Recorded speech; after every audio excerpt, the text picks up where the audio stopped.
Imagine this. It's Monday morning. Your alarm goes off at 6:01 a.m. You hit snooze once, maybe twice, and then drag yourself out of bed because you have another long day ahead of you. You get ready for work. You sit in traffic. You answer emails. You deal with customers, clients, coworkers, deadlines, and responsibilities. Hour after hour, day after day, week after week. And through all of it, you've tried to do the right thing financially. You don't consider yourself reckless with money. You don't spend thousands of dollars on luxury items. You don't buy everything you see online. You don't go out every night spending money you don't have. Instead, you've been responsible. You've been saving money. You've been budgeting.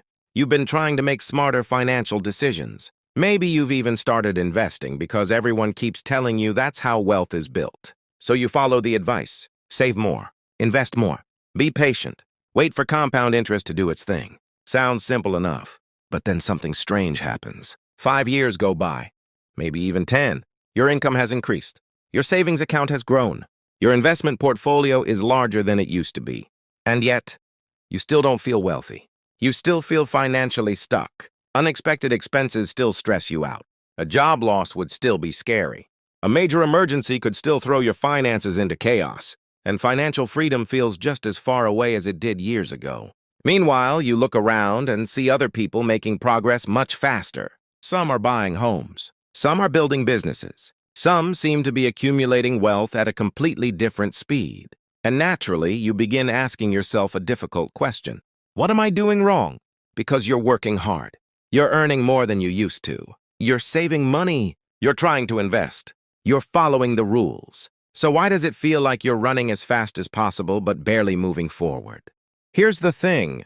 Most people assume the secret to wealth is simply making more money. Others believe it's finding the perfect investment, the perfect stock, the perfect real estate deal, the perfect opportunity. But what if neither of those is the real answer? What if the biggest reason people struggle financially isn't because they aren't making enough money? What if it's because money is quietly leaving their financial life faster than they realize? Today, we're going to talk about an old Chinese rule that completely changes the way many wealthy people think about money. A rule that sounds incredibly simple, yet has the power to transform your financial future. Because before you can build wealth effectively, you need to understand one critical truth. If your bucket has holes in it, pouring in more water won't solve the problem. And that's exactly where most people get stuck. My name is Demas, and I spend way too much time thinking about money. If you're someone who feels stuck financially, make sure to hit the subscribe button and give this video a thumbs up if this helps you out. Now, I want to start with something that might sound a little controversial. Most financial advice isn't actually wrong. The problem is that it's often incomplete. Think about the advice you've probably heard hundreds of times. Invest early. Buy index funds. Let compound interest work for you. Time in the market beats timing the market.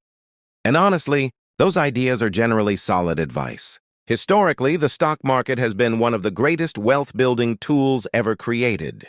That's why millions of people invest every month. They understand that money sitting in a savings account usually loses purchasing power over time because of inflation.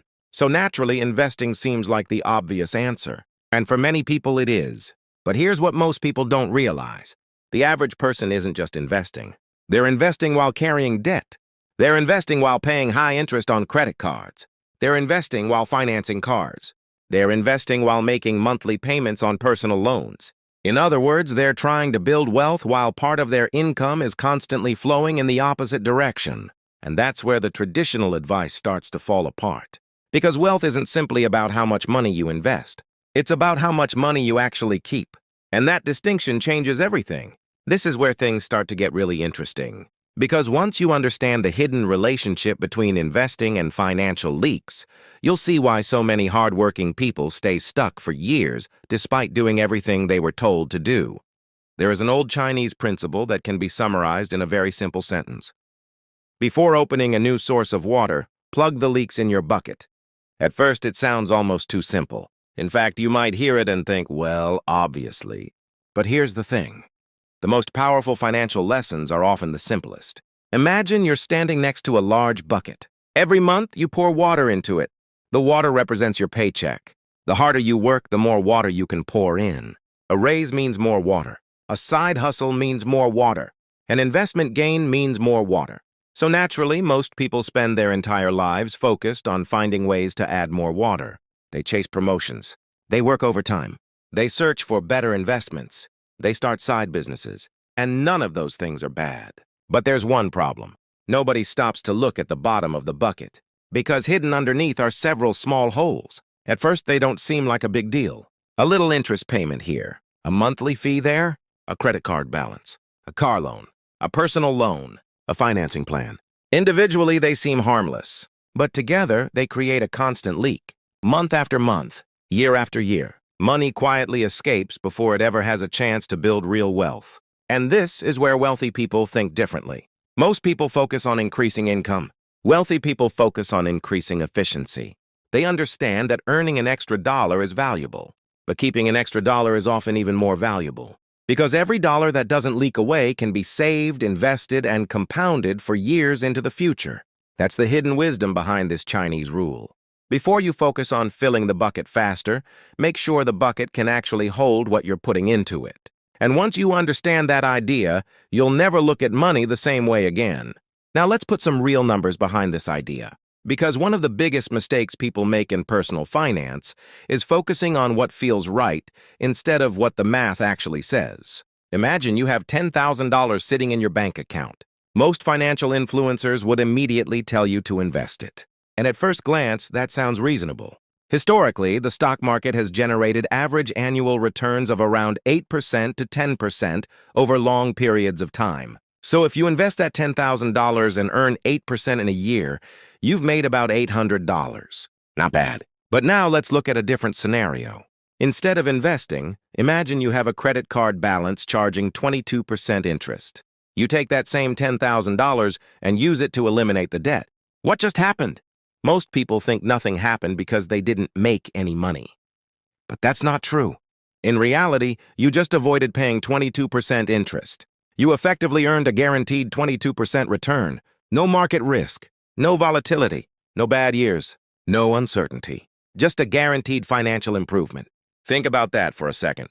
People spend countless hours searching for investments that might earn 10%, yet they're ignoring debt that's costing them 20% or more every year. That's like trying to fill a swimming pool while someone is draining it twice as fast from the other end. Here's what most people don't realize. Every dollar you pay in unnecessary interest is money that can never be invested, never compound, and never help build your future wealth. And once you start viewing debt as a negative investment return, the math becomes impossible to ignore. Suddenly, plugging the leak becomes far more important than pouring in more water. Now, if the math is so obvious, why do so many people continue making the same mistake? Why do people invest aggressively while carrying expensive debt? Why do they focus on growing assets while ignoring financial leaks? The answer has very little to do with intelligence, and almost everything to do with psychology. Here's what most people don't realize. Humans are not rational financial machines. We like to think we are. We imagine ourselves carefully analyzing every financial decision like a calculator. But in reality, emotions influence far more of our money decisions than we'd like to admit. Take investing, for example. Investing feels exciting. You open an app and see charts moving up and down. You buy shares of a company. You watch your portfolio grow. You feel like you're making progress. There's a sense of momentum, a sense of possibility, a sense that you're building wealth. Paying off debt doesn't create that same feeling. There are no exciting charts, no headlines, no screenshots to share online, no stories about turning $1,000 into $10,000. You simply owe less money than you did yesterday. And because it feels boring, many people underestimate how powerful it actually is. This is where another psychological concept comes into play: instant gratification. Our brains naturally prefer rewards we can see immediately. Investing gives us the illusion of action and growth. Debt repayment feels invisible, even when it's the smarter financial decision. Then there's something called loss aversion. Studies have shown that people experience the pain of losing money much more intensely than the pleasure of gaining the same amount. Ironically, this often causes people to focus on potential investment gains while ignoring guaranteed losses from interest payments. They're chasing what they might earn while overlooking what they're already losing. And that's exactly why so many hardworking people stay financially stuck. Not because they don't know enough, But because human psychology quietly pushes them toward decisions that feel good instead of decisions that create the strongest financial outcome. But the damage caused by debt goes far beyond simple mathematics. In fact, one of the biggest costs never appears on a bank statement. It's stress. And most people seriously underestimate how expensive financial stress can be. Think about someone carrying multiple debts: a credit card balance, a car payment, a personal loan, maybe even a few buy now, pay later accounts. Every month, they're thinking about due dates, minimum payments, interest charges, and whether they'll have enough money left over for unexpected expenses. Even when they're not actively thinking about it, that pressure sits quietly in the background. It's always there, like a computer running dozens of programs at the same time. Eventually, it slows everything down. Here's the thing. Your financial situation doesn't just affect your bank account. It affects your decision-making. When people feel financially stressed, they often become focused on short-term survival instead of long-term growth. They delay investing. They avoid opportunities. They make rushed decisions. And sometimes they take even more debt just to relieve immediate pressure. The result is a cycle that's incredibly difficult to escape. This is where it gets really interesting. When high-interest debt disappears, people often experience something unexpected. Not just financial relief, mental relief. Suddenly there's more breathing room, more flexibility, more confidence, more clarity. Instead of worrying about keeping up, they can start planning ahead. Instead of reacting to financial emergencies, they can start building a financial future. That's why the Chinese bucket principle isn't just about money. It's about creating a system that allows your mind and your finances to work together. Because wealth isn't only built through dollars and cents. It's also built through clarity, focus, and the ability to make better decisions over time. And those things become much easier when the leaks are finally gone. Now here's where the conversation starts to shift. Because wealthy people don't necessarily think about money the same way everyone else does. Most people look at money and immediately ask one question. How can I make more? How can I earn more income? How can I find a better investment? How can I get a higher return? And while those questions are important, they aren't usually the first questions wealthy people ask. Instead, they tend to ask something completely different. Where is my money going?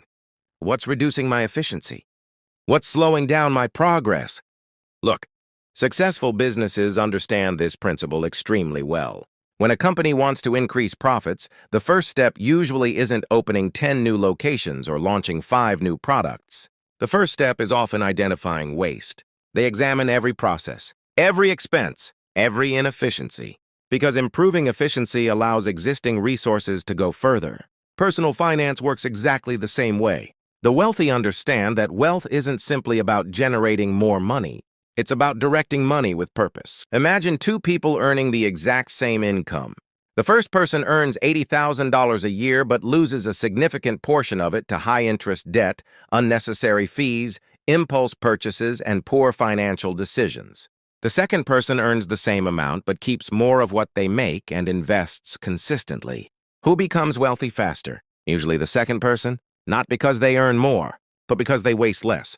This is where the old Chinese rule becomes incredibly powerful. Every dollar that escapes through financial leaks is a dollar that never gets the opportunity to compound, never gets invested, never purchases assets, never works on your behalf. And over years or decades, those small leaks become enormous.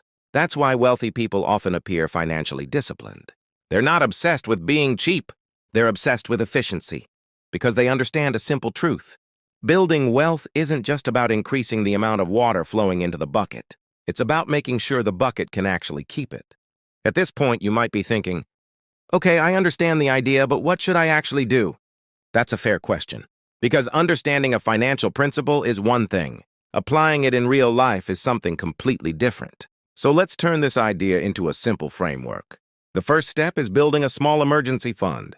Not a huge one, just enough to create a financial buffer between you and life's inevitable surprises. Because here's the reality. Your car will eventually need repairs. Something in your home will break. An unexpected expense will appear out of nowhere. And if you don't have even a small emergency fund, those situations often lead directly back into debt, which means the leaks start all over again. The second step is attacking high-interest debt aggressively. Credit cards, payday loans, high-interest personal loans, anything charging double-digit interest. These are the largest holes in the bucket. And the faster they're eliminated, the faster your financial system starts working in your favor.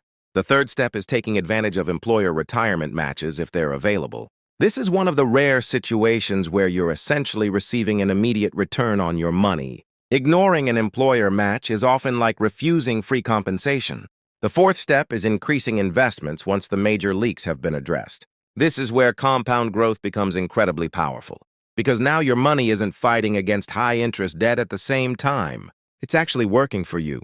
And finally, focus on increasing your income over time. Learn new skills. Improve your value. Seek opportunities for advancement. Because the strongest financial strategy combines four things: higher income, lower financial leaks, consistent investing, and long-term discipline. Individually, each one helps. Together, they become incredibly powerful. And that's how lasting wealth is actually built. Before we wrap up, I want to leave you with one final thought. If you've been feeling financially stuck, don't automatically assume it's because you're not working hard enough. For most people, that's not the problem. In fact, millions of hardworking people wake up early, work long hours, and do everything they can to improve their financial situation. Yet many of them still struggle to build meaningful wealth. Why? Because effort alone is not enough. Imagine two people rowing across a lake. Both are working equally hard. Both are putting in the same amount of effort. But one of the boats has a hole in the bottom. No matter how hard that person rows, water keeps pouring in. Progress becomes slow, exhausting, frustrating. That's exactly what happens when financial leaks are ignored. People focus on earning more, investing more, working more, but they never stop to fix the things quietly draining their resources. And over time, those leaks become the difference between financial freedom and financial stress. Here's the thing. Wealth is not simply about making money. It's about keeping money, protecting money, directing money toward things that actually improve your future. The old Chinese rule we've discussed throughout this video teaches a lesson that is surprisingly simple. Before trying to fill the bucket faster, make sure the bucket can actually hold water. Before searching for the next great investment, identify where money is already escaping. Before focusing entirely on growth, focus on efficiency. Because the truth is, building wealth becomes much easier when every dollar has a purpose. So this week, instead of asking yourself, where should I invest next? Ask yourself a different question. Where is my money leaking right now? That single question might reveal opportunities that are worth far more than any stock tip, investment strategy, or financial trend you'll see online.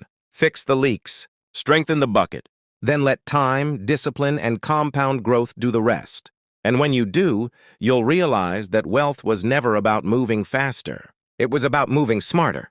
Thanks for watching, and I'll see you in the next video.